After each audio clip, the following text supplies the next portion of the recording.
Welcome to the Automotive Diagnostic Podcast. We're going to explore ways to sharpen our diagnostic skills, find learning resources, and hear from experts in the automotive field. Hey, for the month of January and February 2024, Jarhead Diagnostics is going to be running a promotion to give away a diagnostic roll cart. This is a Harbor Freight Series 3 single bank cart, and they're going to be outfitting this with the boom that Jarhead makes, drawer organizers, a custom work surface, and more. You can get entered to win this cart just by making a purchase from Jarhead Diagnostics. For every $5 that's spent, you'll receive one entry to win this cart. So check out Jarhead Diagnostics. The link is in the show notes. This promotion only applies for the lower 48 states of the USA, and tax and shipping do not apply to giveaway entries. I am happy to have Automotive Seminars as a sponsor for the show. Now, if you're not familiar, Automotive Seminars is a diagnostic technician training company. They've got a website that there'll be a link to in the show notes. And what they offer is top-notch training to technicians like us in the field. I've been taking their training courses for years and have got a ton of benefit out of it. They've got top-notch instructors, John Thornton, Scott Shotton, Scott Manna, and every other month they've got a 2-night course that you can sign up for. Join in, ask questions, and afterwards, you've paid for the course, you can access a recorded version whenever you want. You can rewatch the class 2 years later in case you wanted some details on it, and that is a fantastic feature. So make sure to check out the website to see what courses they have available and what's coming up in the future. Hey, what's going on, automotive world? Welcome to another episode of the Automotive Diagnostic Podcast. My name is Sean Tipping, and I'll be your host once again for this week's episode. Thank you so much for joining me on the show today. You got just me on the show today, and I'm not going to be sharing a case study. I don't have an interview. We'll be doing something just a little bit different today. I have been going through, we have been going through quite a bit of a rough patch to start out 2024 in the mobile business. And I wanted to share some of my thoughts and reflections on that after this weekend, sitting back and getting a chance to take a breath and look at everything. But right now it's the 21st of January, just for reference, in 2024. And it feels like there was some sort of switch that was flipped when the calendar flipped to 24, and man, nothing has been easy for the last 3 weeks. Just almost comically bad as far as all the things that, it's one of those things, what could go wrong did go wrong. Everything I seem to touch turns to crap in one way or another, and it's been a struggle. It didn't help that last week it was brutally cold, and I know it was in other parts of the country that are not used to this type of weather, but this was the first real cold snap we had here. I was also sick, so that didn't help, and you don't get a whole lot of days off when you're a business owner, unfortunately, so had to battle through that, and plus the cars have been extremely challenging, and even some challenging clients on top of it as well. Capping it off with firing a shop, just had enough with the way that they wanted to operate and deal with us.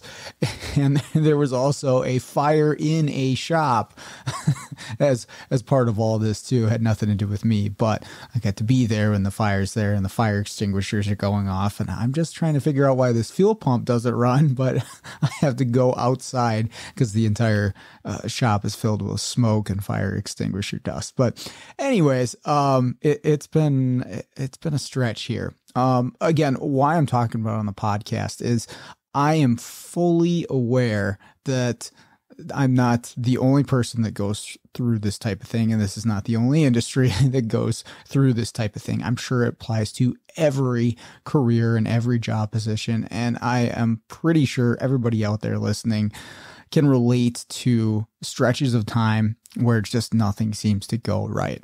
You know, it happens to everybody at one point or another. But what I do know is, hey, if you are going through it, if you're in the middle of it, it can definitely be encouraging to hear from some other people who have been through it. And here's how you work your way out of it. Or here's the perspective and the thought process that you need to take in order to get on the other side of this. Because you will. You just have to push through and make it happen. But again, there are things that we can kind of reflect upon to make this better the next time around, limit the amount of times where this stuff sort of happens. You might say, oh, it happens to us. And that's, again, all about perspective. Maybe it's happening for us. Maybe we can just avoid it in some way or another. That's the type of things that I was thinking about this weekend as we're getting ready to get back at it tomorrow on Monday. But this stretch of time, you know, the cars have been really challenging. It seems like every old, beat up, auction, flood, old European vehicle has come out of the woodwork all of a sudden. And I don't know if it has to do with customer spending, and we're just not seeing the same amount of our regular work that we were up until Christmas, and now everybody's just kind of taking care of the problem cars that they've been putting off. But it seems to be that's the only call that we've been getting lately is problem, like real problem vehicles, right? And I get that what we're doing inherently attracts the problem vehicle. That's the gig you signed up for, Sean. I understand that.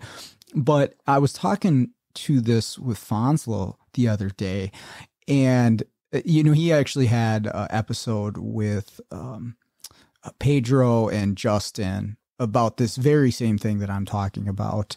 And it's an excellent episode on Matt's podcast, Diagnosing the Aftermarket A to Z. I think it was episode 100, actually, if I remember correctly. I'll double check that and I'll put it in the show notes, but I remember it being a milestone episode, but I also remember it being a really excellent episode. So some of the things I talk about here might mirror what those guys are saying, but if you want to hear a great discussion on this, those are the three of the smartest guys in the industry. So definitely go check that out. But that the vehicles, this is what I was talking about with Matt, the amount of problem vehicles, like real problem vehicles that beat you up, the percentage of that versus just your everyday work has slowly increased as time has gone on. And again, I can attest to that, but it's definitely been the case the last few weeks. Is normally you'd see, for me, you know, maybe one a week, one every other week, maybe even less than that, where it really beats you up and it really challenges you to get through, like where you're spending an exorbitant amount of time and effort and resources to get something solved, or you have to pass on it because it's taking up too much of your time. You know, and that's a decision I'm going to talk about. But those vehicles, you know, there was a time where they didn't seem to come at me that often, but lately it's more and more often. And this last stretch of time, it's like every other car that I touch seems to be one of those vehicles. Which again, I understand that that's part of the gig that I signed up for, but the cars have been really crazy. Lots of old European stuff. I got an old Mini Cooper. I'm struggling with a no-start immobilizer issue. I had two different pre-2000 Mercedes-Benz all keys lost jobs, which I'll talk about one of those. Old Sprinter vans, ProMaster automatically shifted manual transmissions, which, by the way, those are freaking garbage vehicles. BMWs, it's all been European stuff for the most part. That's really kicking my ass lately. But it just, they all came at me all of a sudden. I'm like, what is happening? And like I mentioned, there's some stuff about clients as well that I'll talk a little bit about too, that has been very challenging lately. And, we're making some decisions internally to say, hey, do we want to continue working with this customer that's making our lives difficult? Is it worth it? And that can be a tough thing to weigh at times, especially if you're just starting off a business, or maybe you're not as busy or profitable as you'd like to be. It's a tough thing to consider, choosing to not service a client when, hey, you need every dollar you can in the door. I'm going to go through some key points, some things that I thought of this weekend that really related to all of these vehicles. The first one that I want to get out there is gratitude. And the reason for this is I'm very aware that my problems are pretty trivial compared to others. And what I mean by that is things could be a lot worse than they are. That what I'm going through right now, this stretch of like 3 weeks, could be so much worse than it was. That things could have gone much, much worse than they did. Like, everybody is healthy. We still actually made some money in the last few weeks. We were profitable the last 3 weeks, which kind of speaks to the system and the team that we have, which are some things I'm going to talk about as well. But even though it was such a grind and a battle to get there, that, hey, we still got there. We still made it happen one way or another. So looking at it that way, are things really that bad? Or is this just challenging? Are you being a little whiny? And hey, it's possible. I understand that. And that's why, looking back on it this weekend, I just want to reinforce to myself, like, hey, be grateful for the things that did go right. Even though it feels like everything went wrong, not everything went wrong. Just a lot of stuff in succession and more than normal went wrong. That's it. But a lot of things still went right. And I want to be observant of those things so you're not overlooking that stuff. And also, again, just have some gratitude for that stuff, for the people who are assisting you, that are doing the right thing, for the cars that actually cooperate, the computers that don't crash, the vehicles that don't break, right? And by that, I mean my own vehicles. We had an issue with one of our vans as well. But, there's so much different moving pieces that go into making any business happen, but ours especially. Hey, all of that stuff that didn't break, you don't really notice it or think about it if everything's working the way it's supposed to. But there's a lot of it that's working correctly, and I want to be thankful of that. But like I mentioned, the fact that we still turned a profit for the last 3 weeks, that we're still in a pretty good spot for the month, honestly, in my mind, it speaks to a couple things that I think are also important to focus on if you're going through one of these rough patches. And that's, number one, having a team. And then number two, having a system for that team to operate with. And those two things are going to make or break you in these situations. And we'll start with the team. I've got 2 employees, Mike and Steve, and I mean, big shout out to them. I can't say enough about the effort that they've put in. They're going through this stuff right along with me. But that they're there to support me and each other through all of this the best that we can. And yeah, we're all hitting those roadblocks in different ways and with different cars and with different clients, but that we are all there to support each other when we need it. And that would be something I'd say to anybody listening that's doing this as a one-man show. And I know you're out there. I know some of you. It's a lot of mobile guys. That's how I started out too. Work on or work towards getting yourself some sort of team. And mine's small, right? Obviously, there's people listening out there with way bigger teams, whether you're on one or you run one in a shop. Having a group of people that you can lean on, somebody else to lean on when, hey, maybe things aren't going so well for you. You're coming up short for one reason or another. Well, another person on your team can kind of pick up that slack and help you when you need it. And then you can do the same thing for them when they need it. But to have that in place in the first place is absolutely huge. And you want to make sure to have that, or at least be working towards that. You're going to be, I think this is extremely difficult to do what we're doing in the long run if you don't have any type of support system there. And I mean, you can have support outside of an actual team at work, right? We can look at professional networks, and I've talked a lot about having a network of friends who do the same thing that you do, maybe in different states, have a chat group or some sort of connection with other people. And that's big. Just to have a phone call to say, hey man, have you seen this before? What do you think? Blah, blah, blah. And they can help you out a lot. That's big too. So even if you don't have, a team that works within one business, you can kind of create this with a network of friends and people that you know in the industry. But again, trying to do this just solo by yourself is going to be so hard. And you can even have this outside of work too, and you should, right? Having family and friends that are outside of your business and this industry, and that's huge too. I mean, that's a different kind of team, but them being able to support you. Like, I needed some help this week. Again, I said I was sick, and just had so much going on. I needed some help from family and friends, significant other, to kind of get me through and pick up the slack where I wasn't able to.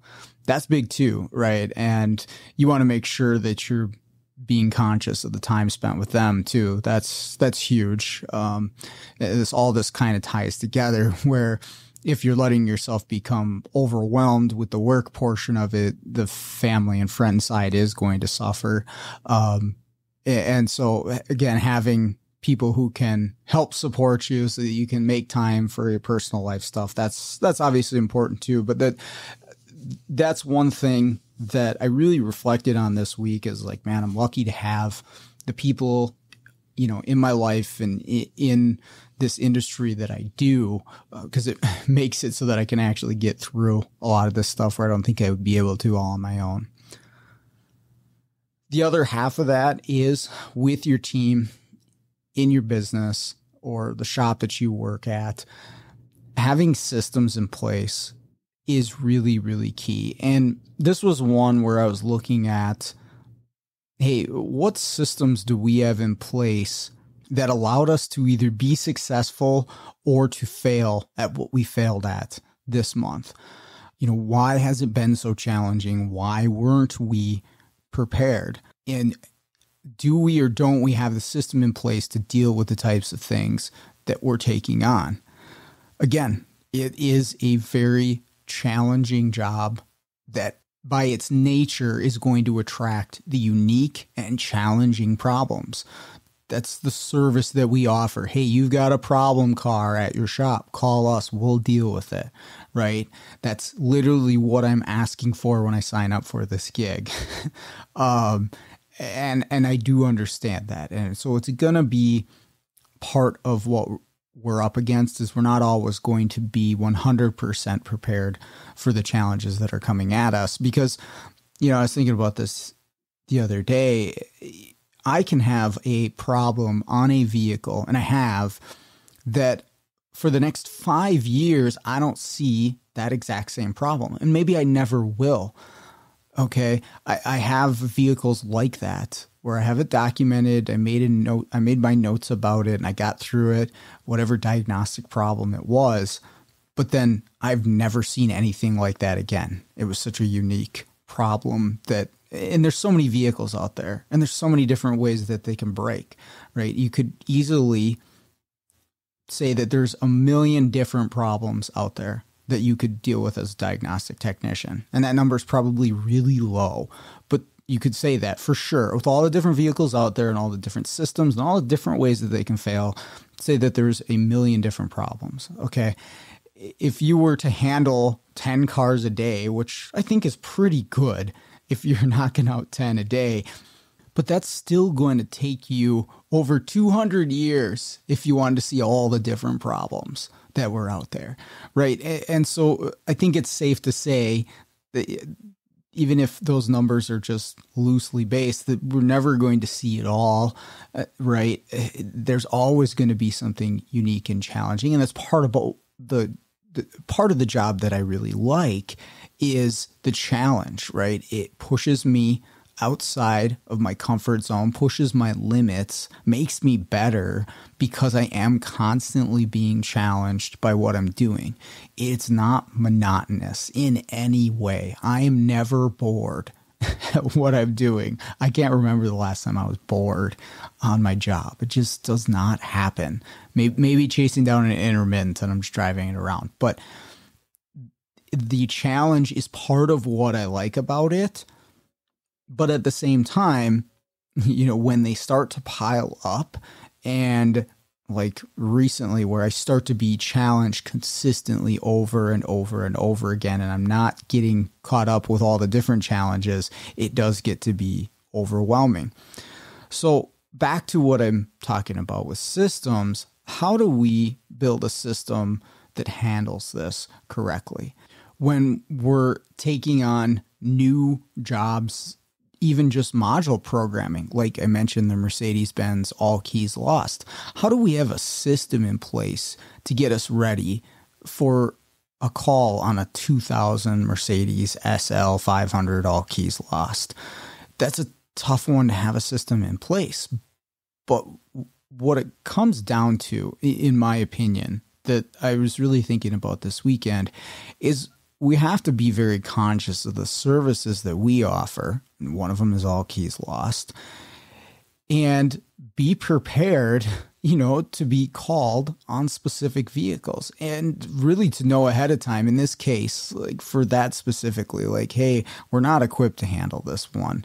And in that specific instance, it probably was in my best interest to pass on the job. The reason I did is it actually is for the local Mercedes-Benz dealer where I'm at. The keys for that type of vehicle are discontinued. So Mercedes can't even get them. And I would imagine if they were to get their hands on an aftermarket one, their tooling is not going to work to program it in. Actually, based on what I found, the keys it's like an old BMW. The keys are all programmed into this thing. And so the key that they would have ordered would have been pre-programmed to the vehicle, or they have some way of setting up the key specifically to that vehicle and you just put it in the car and it works. So the fact that they couldn't get that's why they ended up calling me to say, hey, are you able to do this job? Now, being it's for the Benz dealer, I wanted to do it, right? And my mind goes to, well, hey, if I can do this one, I might get more jobs down the road. That's the business decision. But I'd be lying to say if there wasn't a little bit of ego involved there too of, hey, I want to be able to do a job for the Mercedes-Benz dealer. Not that they couldn't do it, but that, you know, they didn't have the resources to get the job done. If I could do it, hey, that would be a really cool feeling. Well, it turns out I have way too much time into this vehicle. I did get it figured out. I did get it started. We got some keys made for it, but I spent a lot of time and money to make that happen. And I am set up for it now. I know exactly what to do. And I made a detailed, documented process on how to do this. So the next time I get one, it'll be a fraction of the time. This episode is brought to you by AutoRescueTools.com and Isaac Rodell. If you're looking for scan tools, key cutting equipment, programming laptops, Isaac is the guy. Not only does he have an extensive list of all of those things I mentioned, his support after the purchase is top notch. I bought my Dolphin key cutting tool from Isaac several years back, and he has helped me out every step of the way. Anything that I needed on this thing, I didn't quite understand. If I had an issue with it, I needed something additional. He was easy to get a hold of and helped me out with that. So I highly recommend that you check out his website if you need anything related to keys, scan tools, diagnostic equipment. And again, that's autorescuetools.com. The link will be in the show notes. This episode is brought to you by autorescuetools.com and Isaac Rodell. If you are looking to get into module programming, but you are not sure what kind of laptop you're going to need or how to set it up for programming, Isaac is your guy. He can set up laptops specifically to do control module programming for specific brands with partitioned hard drives and all the software that you're going to need to do this. He also sells key cutting equipment, scan tools, and other diagnostic equipment. I bought some stuff from him in the past, and the support is phenomenal. So I highly recommend checking out the website. Again, that's autorescuetools.com. The link will be in the show notes. And in a way, I have to be realistic with myself. Well, when is the next time you're going to get a 2000 SL 500 all keys lost? Like, that's not going to happen tomorrow. But I would like to make the argument that this is the dealer. So if people are coming to them for keys, I would get the recommendation. That's my hope anyways. Now, will that pan out? I don't know. It's a roll of the dice. But I will say again, I spent a ton of time over the last week plus, actually a couple weeks, to make this happen, to get what I needed, to figure it all out. There's a lot to it. It was not an easy task in any sense of the imagination. Like, everything about it was difficult. The leashy was difficult. The key was difficult. Just getting the right key was difficult. The programming was difficult. The programmer was difficult. Like, every single point in that job was a hurdle and a challenge. Probably the most difficult all keys lost that I've done. But I learned a ton. I did. And that's where, I've always looked at these things as, hey, I learned just a ton about these vehicles. But you do have to ask yourself, okay, well, how many are you going to see? How valuable is this information going to be to you in the future? I don't know. We'll see how that pans out. And I know I'm kind of rambling on with this one, but this is where it goes into, hey, I do run a business. We do need to have systems in place, and we need to have something that says, to the people running the business, what types of things do we want to take on, and what types of things do we want to pass on? How do we make those types of decisions in the moment, right? And looking back on it, this probably was a smarter one to pass on, and I could have put my efforts into things that were more profitable in the moment and in the future. So stuff that I know that I'm going to see more of, stuff that I know that is out there on the road that I can handle easily, that does not have as many challenges and roadblocks. And it's the same thing with the diagnostic work too, right? I love the diagnostic work. It's a big part of what we do, but it presents us with the challenges. And so we have to make decisions as a business of what and how much are we going to take on of this diagnostic work? How are we going to handle it? What are we going to charge for it when there's opportunities out there to do work that has much less friction, right? And this is all part of the system that I'm talking about to run an actual business, to make a profitable business, because that is what we're trying to do at the end of the day. It's not just a hobby for Sean. I mean, some days, yeah, okay, it definitely is. But I have employees to support, right? That we need to make sure that the business is profitable so that everybody does well. That's the point at the end of the day.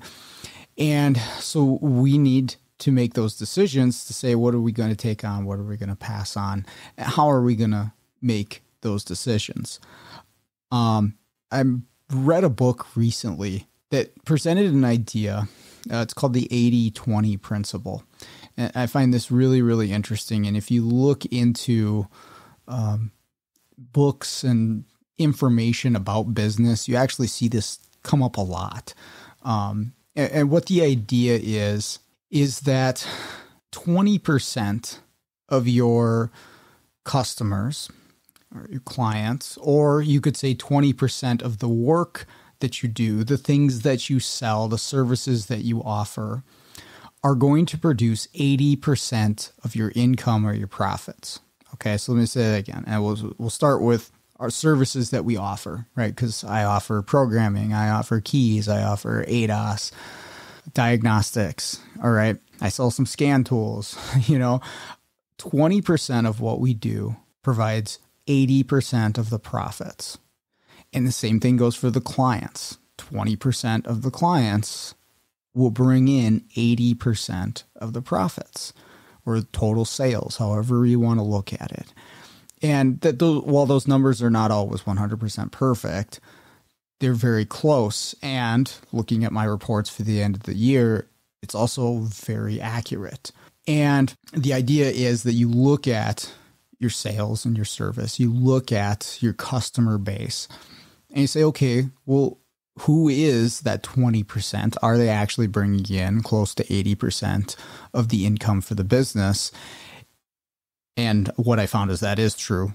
There is about 20% of what we do that brings in most of our work. There is about 20%, maybe even smaller amount of customers that bring in over 80% of the money that we're bringing in. And how do you, number one, focus on that 20%? How do you put more resources, more effort, more marketing to that 20%? And then how do you cut out the rest of that 80%? Put less effort, put less marketing, less research into that 80%. And that's how the big companies do it, right? That's how the big players are going to look at business and sales. And we can do it too, as small businesses, as auto repair shops, is to, look at your year-end numbers and go back and look if you have access to that type of thing. I mean, even as a tech, right, you could look at the vehicles that you work on. Hopefully the place you work at has some sort of documentation where you could look this type of thing up. I know at Firestone, we could generate all kinds of reports through their in-store system. We just had to, talk to the people who had access to that stuff, and you could get all kinds of really detailed information of everything that you did throughout the year. But for us, we document what we do on a ticket. So we can say, hey, we programmed this GM module, or hey, we did an electrical diagnostic, or we did a parasitic draw, or this or that. And then you can look at it at the end of the year and again say, okay, this 20%, the small amount of what we're doing is generating most of our profits. How do we do more of that? How do we focus on more of that? And coming back around to the whole systems thing and what I'm talking about with these challenging things is sitting down and looking at, okay, what have we been doing these last 3 weeks compared to what made us the most successful in 23? Okay, how much of what we're doing is in that 20% or is it in that 80%? And then going forward, how do we change that? Okay, well, maybe we're turning some jobs down.